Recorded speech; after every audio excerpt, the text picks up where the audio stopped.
The following podcast contains mature language and discussions that are not suitable for younger audiences. The opinions voiced in this podcast are our own. We are not experts on the topic we present, but have conducted our own research. Listener discretion is advised.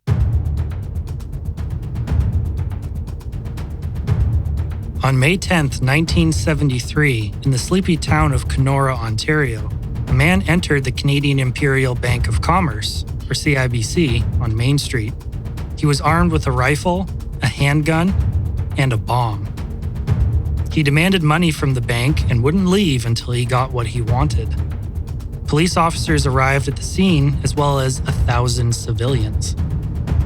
But what happened next became forever imprinted in the town and its citizens. 50 years later, we are left with more questions than answers. One stands out above the rest. Why is this an unsolved case? Welcome to the Strange and Undecided podcast.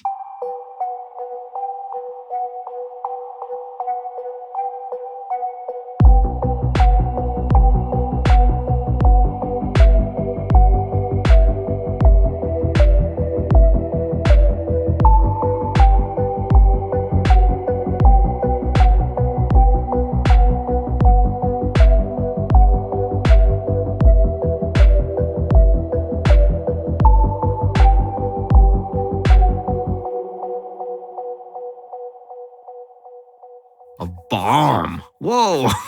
This one's got to be spicy. Didn't expect that. So just judging by that intro, I'm going to outline my prediction here. You said there was 1,000 citizens. My guess is that the bank robber got mixed up in the crowd and they lost him. Ooh. Well, I don't think the bomb went off. I think that was just a I do like your prediction. I want to say he's going to go and take off in a helicopter. Definitely. Ooh, that came out of left field. I like it. Welcome back to the Strange and Undecided podcast. I'm your producer and host, Jarrett, joined by my co-hosts, Brandon. Patrick. Welcome back, guys. So we haven't covered a bank heist. So actually, we have Brando to thank for that. He suggested the topic.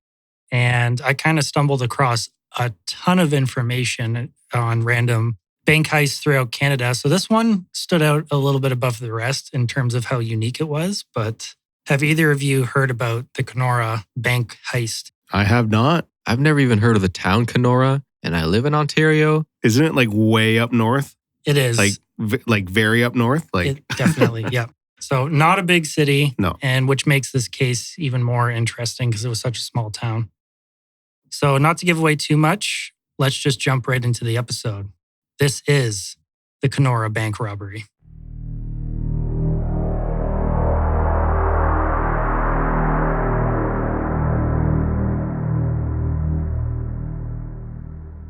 The quiet and small city of Kenora is located in northwestern Ontario, right near the Manitoba border. It's known for its picturesque beauty, the Lake of the Woods, with thousands of islands speckled throughout, abundant fishing, boating, and outdoor recreation. It was once known as Rat Portage, a name originating from the Ojibwe peoples and altered by settlers. Muskrats in the area would migrate through that area, hence why they called it Rat Portage or Portage. Kenora offers a mix of small town charm, tourism. However, it is still a small town as job opportunities can be quite limited. In 1973, the population was under 10,000. Despite being small and relatively quiet, one day would bring the attention of the world to little Kenora. On May 10th, 1973, somewhere between 2:30 and 2:50 p.m., just before the bank was supposed to close for the day, a man wearing a plaid jacket and fedora entered the Canadian Imperial Bank of Commerce branch, now known as CIBC, located on Main Street. He had a stocky build and was estimated to be about 5'9" and weighed about 175 pounds. He was armed with a rifle, a .32 caliber automatic pistol, and something else was with him. It was a homemade bomb that consisted of 6 sticks of dynamite hooked up to a clothespin-style device. It was a dead man's switch. This is a device that would detonate the bomb if he was incapacitated in some fashion. Basically, the way it works is if the circuit is completed, such as the clothespin closing, the bomb would go off. It requires somebody to actively arm the device, by holding a switch or holding the clothespin open, and when the switch is released, well, you get the idea. The man walked straight into the bank manager's office, Al Reed, and threw a black duffel bag on his desk and simply said, "I want money." He then told Al Reed to call the police and let them know that he was at the bank. To show that he meant business, he drew his pistol and pointed it at the bank manager, who promptly did as he was told. He threatened to, quote, "blow everybody up if I have any problems," end quote. He then instructed all of the customers and employees in the bank to leave. Only himself and Al Reed remained inside. Man, this guy's confident. Just very casual, just walks in, says, these are my demands. Go ahead and do it. This is a man with a plan. It cannot fail, according to the story so far. I wonder if he has some experience in this. Well, that'd be definitely interesting. So what would you guys do in this situation in Al Reed's shoes? Would you comply? Yeah, he has a bomb strapped to his shoulder. 100% I would comply. Be like, heck, I'll give you the money out of my wallet. It's a pretty absurd thing to see a bomb. Would you believe it, or would you be skeptical? I would 100% believe it. I don't know. I wouldn't call somebody's bluff in a case like that. Like, you are definitely at their mercy. They could do whatever they wanted to you. Even if it wasn't a bomb, they still have a couple guns. He has a rifle slung over one shoulder and a pistol in his other hand pointing directly at you. A valid stance to take, yes. So what about you then? Would you in the same shoes as us, or what? I'd be totally incapacitated. I'd be passed out on the floor. This guy could do anything he wants. Duly noted. The bank manager noted that the robber was extremely composed and calm. He stated, quote, "He didn't seem hopped up on anything. I just tried to keep it cool. My main concern was that he kept those sticks tightly in his mouth or in his fingers when he took the thing out to give us orders. I tried to talk to him about where he came from and so on, but I didn't get any answers. He seemed rational, but he didn't seem to have any real plan." End quote. The robber then donned a black balaclava that concealed his face, and he placed his fedora back on top. 6 police officers arrived at the bank.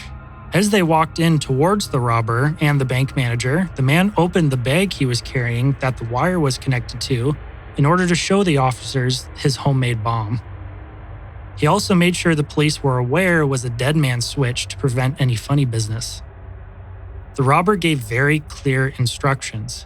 He wanted all but one police officer to exit the bank, all of the cash he could possibly carry stuffed into his duffel bags, a safe escort out of the bank, and an escort to drive him away. He started with the cash registers and had the bank manager and the police officer empty them first.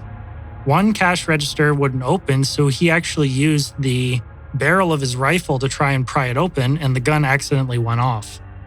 Nobody was injured physically, but they were certainly startled. There's his first mistake. He then wanted to access the safe, but was told that wouldn't be possible. After threatening to blow up the bank, the manager was able to get the combination to the safe, and it was cleared out as well. Sorry, I just want to go back to this gun thing for a second. It's like this guy played it so cool, calm, and collected this whole time, and then his gun goes off. Yeah, so that actually might contradict your earlier statement about how he was calm, collected, had a plan, was experienced. So that was mistake number 1. So is that a trend we're going to see, or is that something was just a one-off? I think nerves. It happens.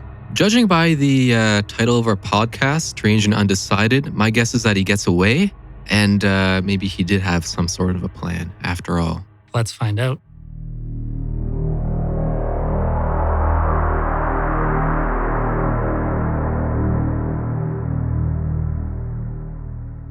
While the bank robbery was taking place, almost directly across the street was the radio station CRJL. 2 reporters, Chris Paulson and John Barry, noticed a number of people exiting the bank and thought it was strange.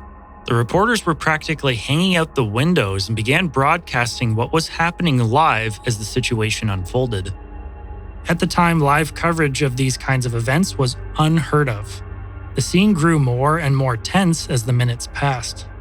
The radio broadcasters urged the public to stay away. However, people didn't listen, and soon a huge crowd accumulated in the streets trying to get a glimpse of what was happening.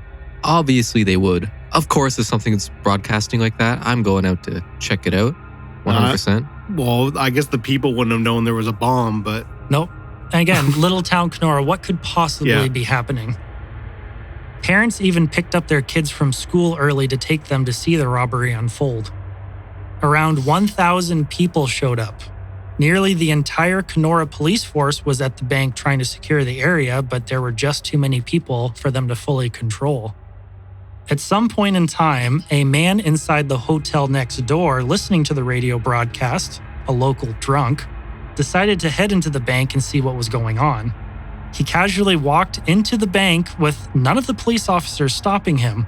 He was attempting to stop the robbery himself. jeez. This guy's more brazen than the robber. That's like the epitome of a small town character right there. Absolutely. And he was a well-known drunk to the town too. So it wasn't like, Oh, there goes Alan. Like, yeah, pretty much. I'm sure we got a couple of Allens in our town here too. An argument began, and quickly the robber pulled out his pistol and fired 2 shots between the man's legs.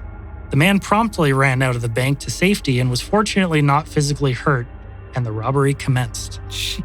He also needed a change of pants. I was gonna say that. This is a great story. It's very Yep. It's got everything you want. Action, adventure, comedy, mystery, suspense.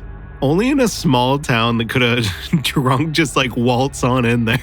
Yeah, when I was initially doing the research and I read about that, I almost found it to be unbelievable, but it happened, which is crazy. Well, Jarrett, we are on the edge of our seats. Let's see where the story goes.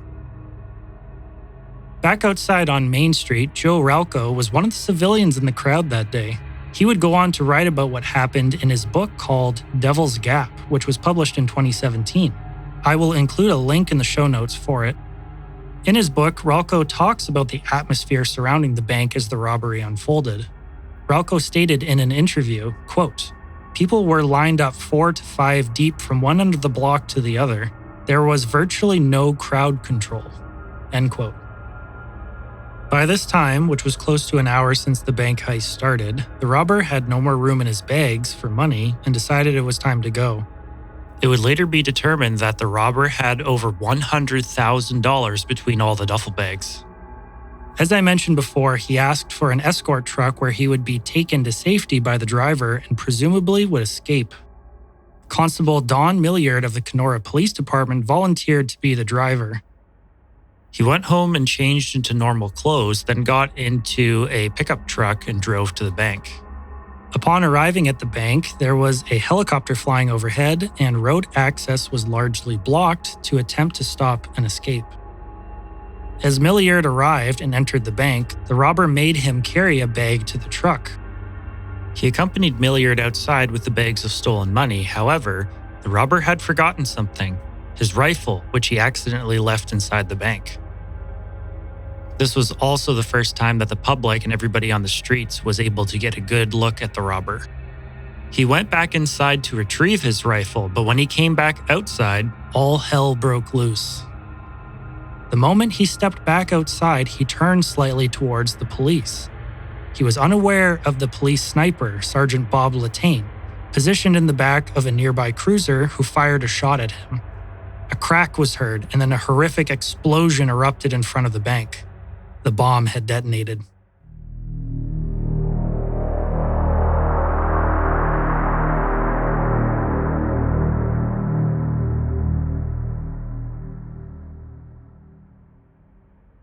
So you said he turned towards the police. Did they take that as a threat and took the shot? Or was their plan all along, was that going to be to take the shot?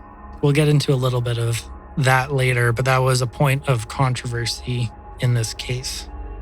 Shockingly, a camera was facing the front of the bank and captured the moment the bomb went off. We're going to currently watch the clip of this. I'll be posting in the show notes. And for our listeners, I'll be playing the news broadcast that was going on at the same time. Be warned, this might be disturbing for some listeners or viewers. If this is something you're uncomfortable with, please skip ahead to 1704.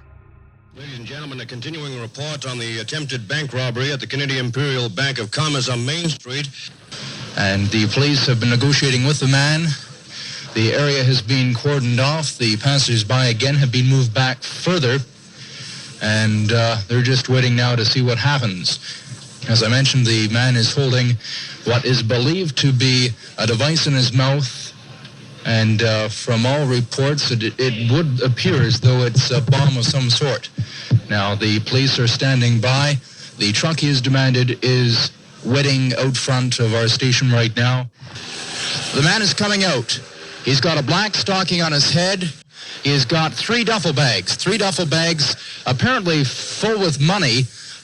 He has moved back in with the man, and they're waiting now to see what happens. Now they're coming back out again. It's the clothes peg in his mouth. He is carrying a flight bag. The bomb has gone off. The bomb has gone off. He's been shot. It's gone in front of the... Everything is just rancid. Completely heavily damaged. The entire front of the Canadian Imperial Bank of Commerce has just exploded. A helicopter is flying over top now. The OPP are coming to the scene. Policemen are ordering people well off the street. Windows have been blown out, literally, all over the place. There's debris. There are pieces of clothing and blood. The bank robber is lying, and we would well and truly suppose that he is dead. One could only assume that whoever he is no more.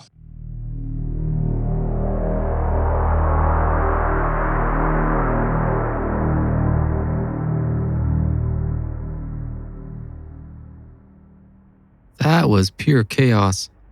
I did not expect the bomb to go off Right? at all. The explosion was instantaneous and catastrophic. The whole street shook, and a bluish-white smoke plumed upwards from where the bomb had detonated.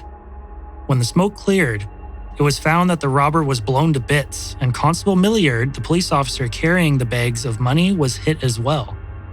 Blood, flesh, and limbs were blown all over the streets along with the money. The civilians standing around were hit by the human debris as well. Constable Milliard got up and walked a small distance before falling to his knees, clutching his stomach.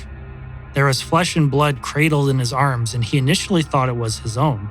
He soon found out that it belonged to the robber, and he was largely uninjured. The right leg of his pants were blown off, suffered some lacerations, and damage to his hip, but other than that, he was alive and intact. He would go to the hospital later and be treated and would suffer irreparable hearing loss. The duffel bag slung over his shoulder on his back would largely be attributed for his lack of injuries and even his survival.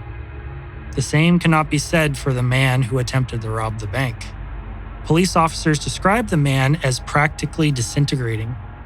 His arms and legs were blown off and sent in every direction, hitting the bystanders. The fedora he once wore flew towards the bank employees that were huddled in a building across the street, and the plaid jacket was no more.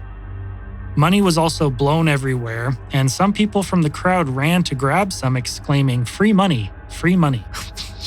However, the police wanted it all back. Later on, police would retrieve most of the money that was blown all over the place. They even contacted the people who were on the street that day, and the money was returned. However, some of the money was irretrievable as it was burnt up in the blast and gone forever. Joe Ralco describes the scene when the bomb went off as he stood in the crowd. He stated that due to his training that he had, when he heard the gunshot go off immediately, he hit the ground. He also stated in an interview, quote, "When I hit the ground, the wave of the explosion went over me," end quote. Don Dutton, a reporter and photographer for the Toronto Star, was in Kenora the moment when the robbery was taking place. He stated, quote, "One moment the masked man and the policeman were walking from the bank, and the next thing, there was nothing. Just a huge cloud of blue smoke. I dove behind a police cruiser and the debris came flattering down around me. I realized most of what was going over my head, so I ran towards the cloud of smoke with the screams of women in the crowd at my back. Glass was falling all around us as I took the first pictures. As the smoke cleared, I could see a battered truck, 2 wrecked cars, and parts of the bandit's body. The shock was so great I don't remember taking the pictures. 4 or 5 minutes later, after the policeman had been taken to hospital, it began to sink in," end quote.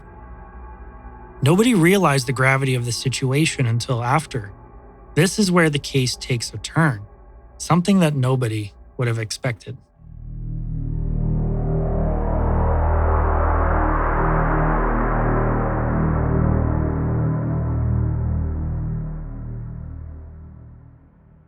the aftermath of the event, a total of 11 individuals, including Constable Milliard, were injured and required hospitalization. Understandably, the community was left in shock. The police responded by launching an extensive investigation, but despite their efforts, they couldn't even find out one simple thing: the identity of the robber. Who was this man, and where did he come from? Police began combing the streets trying to find anybody with information, and fortunately, since Kenora was such a small town, some residents were able to tell when a person wasn't from around there. It was helpful in this case, as many people identified a man who had come into town and checked into a hotel. According to Joe Ralco, he interviewed 50 people for his book, and in this, he found out that many people noticed a strange, red-headed white man in the days and weeks leading up to the bank robbery. A waitress from the Plaza restaurant recalled an uncomfortable encounter with the man. They said he would come in every day and sit at the same table, except he would face his back towards the window and stare at the other people in the restaurant, making them uncomfortable. A coroner's inquest occurred a month later in June of 1973. Constable Milliard, the officer who was injured by the explosion, testified that the police had no plan at all for how they were going to deal with the situation and were forced to act on their own accord. There was no commanding officer giving orders or organization of any sort. Constable Milliard even resigned not long after this. These kinds of situations can incite panic and confusion, leading to poor decisions. But is that what happened here? The jury recommended that the officers involved in the case be commended for their actions, and that Sergeant Bob Latane was justified in his action and had even saved people's lives.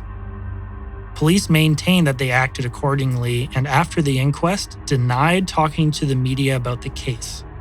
Even 10 years later in 1983, when W5 tried to question them about the case, they were readily dismissed. However, there was still a looming question in everyone's mind. Who was he? The jury recommended that the police continue their investigation and prove the identity of the bank robber. A hotel owner called the police after the investigation had started and told them that he recognized the man as one of his guests. It was determined that the suspect had checked into Hotel Kenora under the name Paul Higgins from 435 Glen Drive, Toronto, between April 23rd and 25th. The owner stated that the man was odd as he checked out to go to Winnipeg but wanted to pay to keep his steamer trunk stored at the hotel. He also told staff to stay out of his room while he was gone. He returned to the hotel 10 days later on May 5th. Police descended on room 407 where he was staying and found the steamer trunk. For fear of another bomb, his trunk was blown up by the bomb disposal team just to be safe. Any evidence to who the man was may have been destroyed with this trunk. Besides this, there were odds and ends found in the room, but nothing glaringly obvious that gave police a clue to the identity of the robber. Furthermore, when police checked on the name and address that was provided, they discovered that both were fake. So what exactly did the police have? They released a composite sketch of the man as his face was still intact after he was mostly blown up. Many people saw the man in the days leading up and identified him as having a German accent and a pink plaid coat with a fedora. Along with this, the man's hands were also intact so fingerprints could be taken. These prints were circulated on a national scale, but no matches were found. The case went cold, but was still being looked into, and answers were very hard to find, until 30 years later. In 2003, police had a breakthrough in the case. DNA testing was still relatively new at the time, and was conducted on hair samples collected from the scene that was found in evidence by the Kenora Police Department. There wasn't a direct match made, however, a member of the man's family, their DNA sample could help to match it. A potential lead pointed to a man who had been reported missing in British Columbia and matched the robber's description. The missing man's brother was living in Thunder Bay. He was contacted by the police and asked to provide a DNA sample, which was readily given to them. However, this lead proved to be a dead end when the individual was later found alive and residing in France. So they solved one case but didn't solve another. Well, that was a happy ending to the French guy. Yeah, I hope him and his brother are happily reunited at this point. hopefully. With no new evidence to go off of, the case was officially closed in 2003, marking the 30th anniversary of the incident. In 2009, the Kenora Police Department was disbanded and policing services were absorbed by the Ontario Provincial Police, or OPP. You would think in today's age, with more systems and technologies in place, they might try the DNA sample one more time, right? Well, according to Joe Relko, this isn't possible because when the Kenora Police Department disbanded, they lost the evidence from the case, including the hair sample. The police don't know where it is. CTV's W5 brought the case back to life in 2023 by procuring all the evidence they could and started investigating on their own. According to their conversations with the OPP, there was no physical box on a shelf with evidence in it. Everything was stored digitally. W5 thought of one more place they could procure DNA from, and that would be the grave of the unknown robber. I won't divulge too much of their investigation, but ultimately the OPP are still actively investigating this case over 50 years later. I recommend watching the two-part series from W5 on YouTube if you are interested, and I'll post the link in the show notes.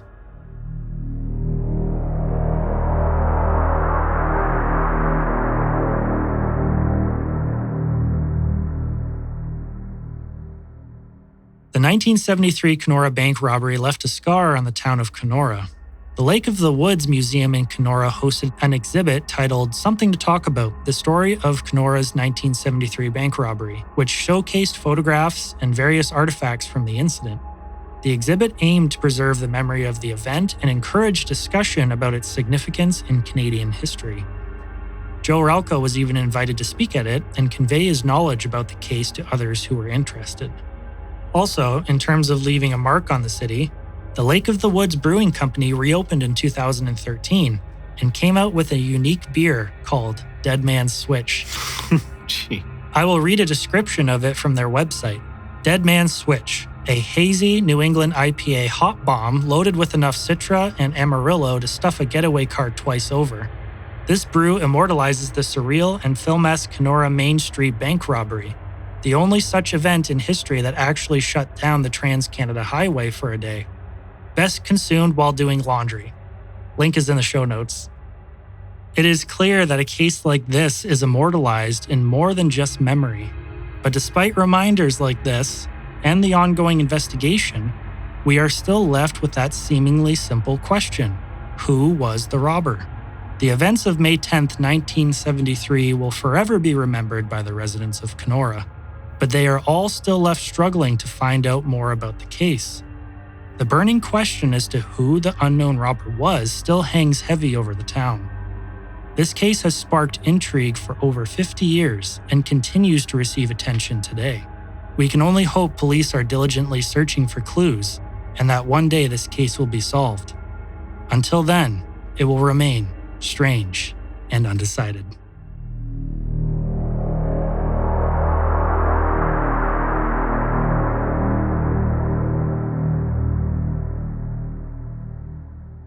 And that is the case of the Kenora bank robber.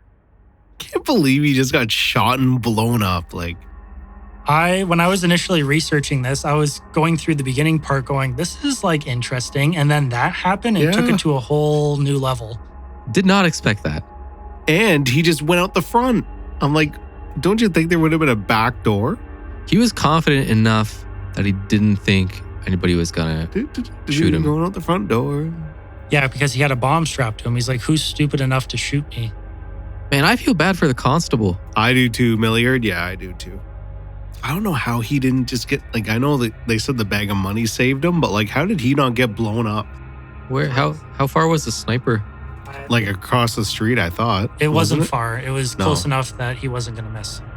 So Milliard volunteered and the sniper just, I don't know, I feel like he disrespected him. Yeah, I don't think he'd be inviting Bob over for dinner. Yeah, so that's the one thing I definitely wanted to get into discussing was, in cases like this, you don't want to jeopardize your officers, nor do you want to jeopardize the public. The fact that this guy walked out front put everybody at risk, and the shot was taken and the bomb went off, which could have hurt and killed and damaged so much more than it actually did. Did Bob get charged or anything like that? Or he got commended for his actions because nobody died except for the robber. So because of that outcome, he got commended for his actions. Gee, but that was lucky. Yeah. There was all those vehicles out front. They could have caught fire and like. I 100% agree. Milliard resigned. Is that because of his injuries or is that because he was salty of the decisions made that day? I think I'd say probably a combination of both. If he had permanent hearing loss, he probably wasn't as effective as doing his job as he was before. Especially if you're a police officer, you have to have your head on a swivel for a lot of different things. So if you're not able to do that job, probably time to resign. But if I was him, I would 100% get myself out of that situation. Oh, I'd be pissed. You thought your brothers had your back and they'd pull a stunt like this and you almost die as a result of it? Like, I'd be pretty upset. He literally manned up and volunteered. And that's what he gets? Did he try to sue them or anything? No. Get any sort of compensation? No. He just basically did the inquest and then removed himself from the situation. Now, that is a Canadian in 1973. We didn't sue back then. We just, it was just doing pulled your up job. our pants, did our jobs, and went home. Yep. But yeah, I think if you look at it from like almost a clinical perspective here from the outside, you kind of question, why did he even take that shot to begin with? Like, you put so many people's lives in danger at that moment. And I don't think you could have picked a better spot to like put more people in danger. Right. There'd be so many better options, like, let him get away in the car, close the roads, like block off something, or take the shot when he's at a stop somewhere, right? Didn't you say there was blocked roads? Yep. So like they would have got him. They had a license plate. They knew the truck. Yeah, and Don Milliard was escorting him as well. He was the one driving. It wasn't going to be the robber. The robber's getting a nice little ride. So, but then again, once he got far enough away, what happened to Don, right? Yeah. I mean, there's no way this guy would have gotten away with a duffel bag full of money. No. After all this coverage, and just happy ending for him, went scot-free. Like, they would have captured him one way or another eventually if they didn't take the shot. Right. So since we don't have any solid answers, let's get into talking about what you think was his goal in this. Because it doesn't really seem that clear to me. To me, it seems like a very last-minute decision, like, hey, I'm just going to go do this and kind of wing it as I go. There wasn't a very clear path. Like, if you look at some other bank heists in the world, for example, they're in and out in a very strict amount of time. Like, one case that I eventually want to cover is the Stopwatch Gang, which were some Canadian bank heist individuals who wore like a stopwatch around their neck and timed everything to a T, and they were in and out of the bank in minutes. And they were very successful. So that's something I do want to get into. But in this case, he just casually strolled in. It was like an hour and a half. What's your goal here? Well, obviously mental health issues, but do you think he was suicidal? It was just like, if I make it out, fine. If I don't, I'm literally making it out with a bang. Yeah, I could see that. Actually, that coincides with Joe Ralco. He believed that this guy just wanted to end his life. Yeah. And when he walked out of the bank and he said he squared up towards the police officers, he said, why would you do that? You presented yourself as the perfect target. It's like, here it is. And also, he said, why, if he wanted to kill people and do like a mass murder kind of thing, he would have ran out the door and ran into the crowd and then blown himself up, and he would have done way more damage. Or he wouldn't have told people to leave the bank. Exactly. And he shot between the drunk guy's legs when he came in. He didn't kill him. He didn't kill the bank manager. He didn't kill anybody. So who knows? The thing that came to mind here, I don't know how realistic this is, and I don't mean to offend anybody if you take this offensively. I'm sorry. But individuals who find out they have cancer or like some illness that they're not going to make it much longer. Jared, this is Breaking Bad. Huh? Yeah, exactly. So pretty much the scene of Walter White, kind of doing something extreme and crazy. And if you die, who cares? So I don't know. Maybe there's that angle in it as well. Maybe he got some news saying he had cancer and he was going to die. And then he just felt like doing something like this. And if he blew up. It's like you said, they restarted this in 2023. I really hope in the future we can do a quick 15-20 minute episode if they ever do find out who this person was, and then if we can get some background info on him. And I hope that happens. I don't think he wanted to hurt himself or anybody. I think his goal was to get the money. Clearly, he was in a desperate situation for the money. I don't know anything beyond that. Everything else is speculation. Clearly educated to be able to make a homemade bomb, Right. too. Like, I mean, it was also just dynamite, but the dead man switch is like, I don't know how to make one of those. Like, no, do you YouTube it out? Like, well, obviously back then Do it all they only there. have books and stuff, so he'd have to read about it. But does that say something into his background? Did he have some military training of some sort? Did he?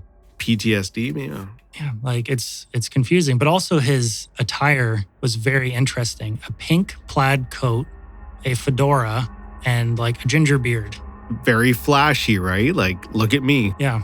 So why would you want to draw that kind of attention to yourself and make yourself stick out like a sore thumb in the town and then do something like this? And again, walking out the front door, it's Yeah, so let's get a psychological profile on this guy. Like what do we know?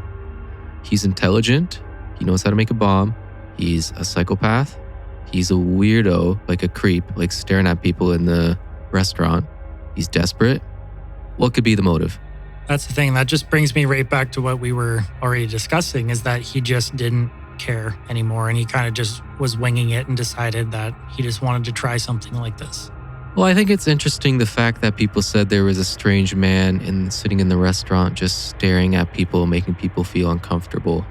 So I feel like that gives a hint to maybe some sort of mental issues. I don't know, some sort of derangement possibly.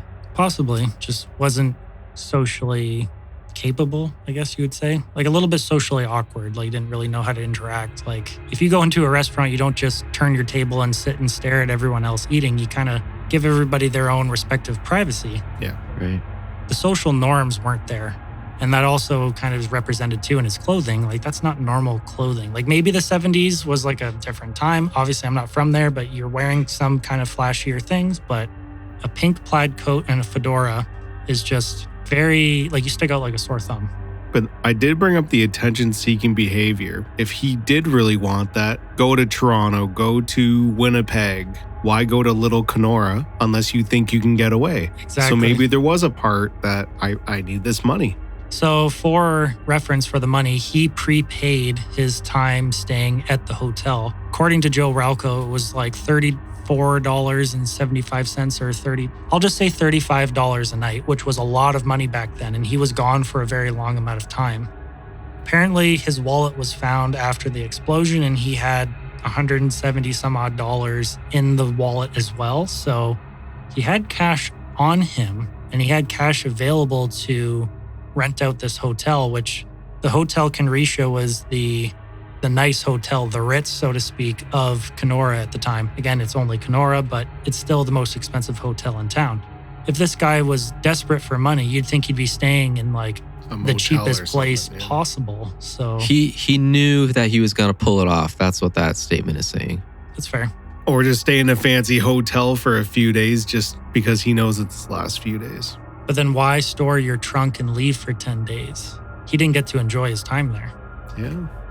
Do you think he's done this before? I want to say no, but I could see how his behavior looks like he has. He had a lot of confidence in what he was doing, and he was very casual about what he was doing. He wasn't shaking. He wasn't nervous. Mm-hmm. So that's something to say you have experience. But that's something Al Reed noticed. He said when I was watching him, he was very calm, composed. His hands weren't shaking. He wasn't amped up. And I think somebody, if it was their first time doing it, they'd be pretty nervous. But maybe he did have a military background or a background of that nature where it's like high pressure situations. Even policing. Like maybe he was part of a bomb disposal unit somewhere else. Who knows? And that's how he knows how to rig up a dead man switch. I'm just thinking if he had enough cash in his wallet, pay for this hotel and just have extra cash, like, was it like a string of robberies that he was doing? Just going from town to town? Were there any unsolved crimes, robberies in like the neighboring provinces, towns around that time? Nothing that I could really find readily, but that's not to say stuff didn't happen that was under the radar.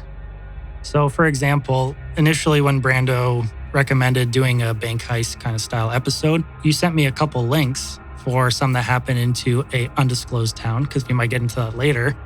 But that was the only article I could find. It was one single article on what happened, and I read it and thought, why isn't this looked at more?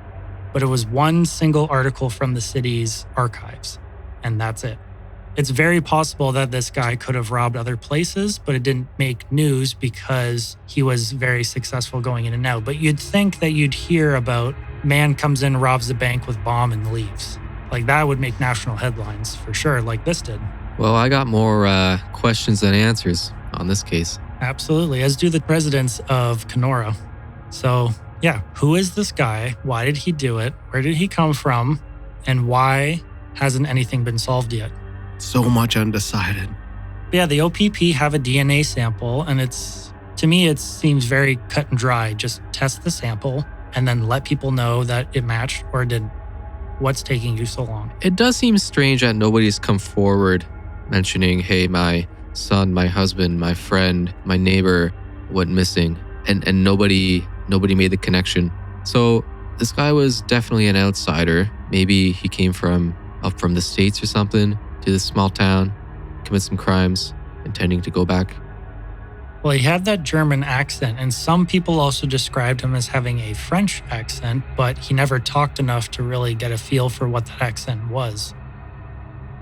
Just to summarize here, because we've kind of talked about a lot of stuff, do you think this guy had a plan, or did he wing this?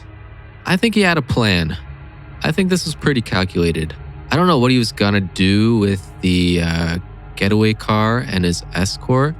I feel like he probably would have shot them and then gotten away. I believe there was a plan for the beginning, the middle. I don't think there was a plan for the end. I think it was very open-ended. If he got away, great. If not, I was willing to die. Right. He's pretty brazen. So I don't think he was scared to die, if that. Like, I really hope that he would have just let Don Milliard go. Like, hey, you got me this far or whatever. Now I'll just throw you out of the car type of thing, blind you, and then go. I'm inclined to believe that, yeah, he had an initial plan, but I almost wonder if he didn't expect to live. And that's why he kind of just said, this is my plan, which is why he said it initially, told that, here, let's just go through the motions right now. And then now what? It's kind of like the dog chasing a car. Once you get to the car, like, what do you do? This was a desperate man. He had nothing to lose. He just went all out just to see what happens. Maybe he just got a high off it. Lots of questions, but no answers. So this case will remain unsolved until the police can find something and release that to the public. So this was, did you say just sticks of dynamite? 6 sticks of dynamite. And allegedly, through some of the articles that I was reading, apparently he had a bottle of gasoline in there as well to assist with the explosion. So I wonder if that gives any clues, like who has access to dynamite in the first place? I think it was pretty readily available. Like you could go buy it at the hardware store. So if you remember back to our Granger Taylor episode, he just stored dynamite in the back of his truck. So this was the 70s, like things were different. Yes, very different. That wasn't something that was abnormal to have. Although if you look at it now, absolutely nobody has dynamite. That is very abnormal. Yeah. But yeah, at different times then too. So that was a little bit more normal. Obviously gasoline is pretty readily available. So I'm sorry, but that's hard to believe. Like you could just go into a random hardware store and just buy dynamite. What would you use it for? Like there's no, even in the 70s, I don't think so. You should have to get it from the factory or whatever they make it. And I don't know. You definitely would have had to have been Can you imagine putting on an Amazon order? You definitely would have had to have been some sort of a tradesperson, I think, to have access to that sort of thing. Like maybe a construction worker. I was going to say, could a 10-year-old go in there and buy some dynamite? Like, yeah, definitely not. Like this guy, he was either somebody who knew how to use this stuff or he knew somebody who just gave it to him. Just looking on the interwebs here, one of the commenters here on how difficult would it have been to purchase dynamite back in 1971. So this is roughly about the same time. Are they talking about this case specifically, or this is just this one's unrelated? DB Cooper. Okay. Yeah, it says here before 1965, dynamite could be purchased at hardware stores. It could even be ordered through Sears catalog. Post 1965, it would have been tougher to purchase legally, but still not impossible. In 1971, it's possible that he could have known a buddy that had some, This guy also says that he can only speak for his own country, but in the early 70s, you could buy dynamite pretty easily, usually not large volumes of it, but for mason or quarrying work, stump removal, or general demolition, you just walked into a hardware store and got it pretty easily. It was probably just like, not just on the shelves for anybody to see. You probably would have had to ask for it, maybe give some credentials. Why were you going to need this?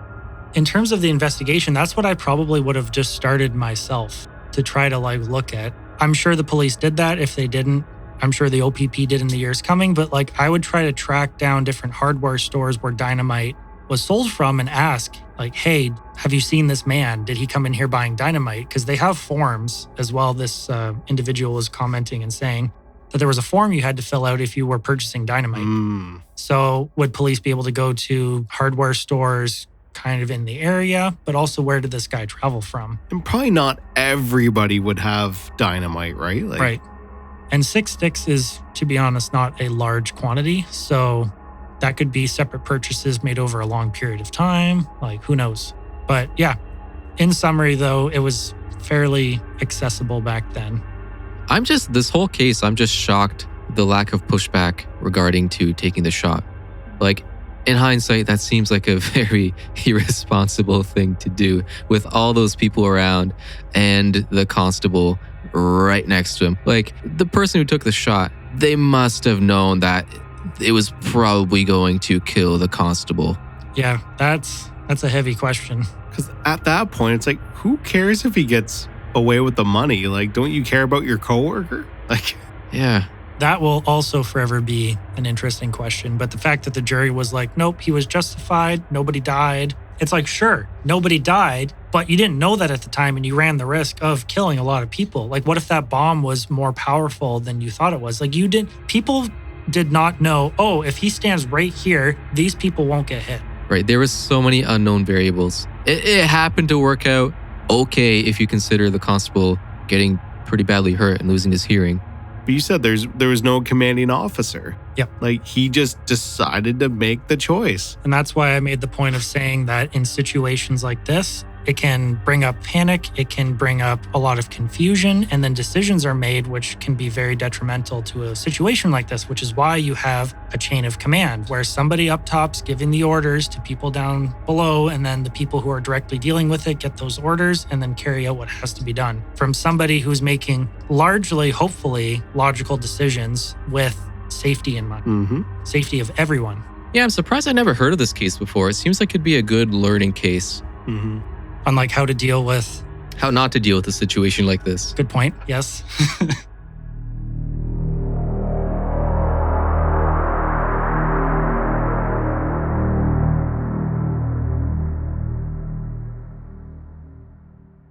All right, so it's time for some trivia.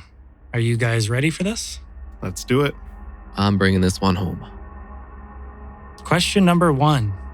How many bank robberies occur in Canada each year? Is it A, 40, B, 160, C, 430, or D, 2,987? I'm going to go with C. You just said bank robberies, they don't have to be successful, right? Yeah, C. I'm going to say 40. The correct answer is C, 430. Whoa. In 2020, the most recent year for which data is available, there were 430 bank robberies. This is a significant decline compared to years previous, where 2009 saw 1,262 banks robbed and has declined since then. Must have been easier.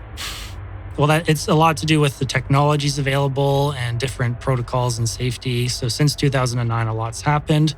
I also wanted to point out too, 2020 was an interesting year for which the data came from, because that's when the COVID-19 pandemic happened. So there's less people on the streets, but 2019, the year before, there was some 600 bank robberies. So it was declining. That's a crazy amount of bank robberies. Are you ready for question 2? Heck yeah. Which province has the highest rate of robberies, not just bank robberies? Is it A, Ontario, B, British Columbia, C, Saskatchewan, or D, Manitoba? I'm going to go with D, Manitoba. I think it's Ontario. The correct answer is C, Saskatchewan. According to the Conference Board of Canada, Saskatchewan has the highest rate of robberies in all of Canada. Question number 3. Which province has the highest crime-solving rate in Canada? Is it A, Ontario, B, Alberta, C, Quebec, or D, British Columbia? I'm going to go C, Quebec. I feel like the Albertans know what they're doing. The correct answer is A, Ontario. While specific solving rates for burglary are not typically published at the provincial level in Canada, Ontario is generally considered to have the highest crime resolution rates, including for property crimes like burglary. So that's another win for Brando. Add that one to the chart.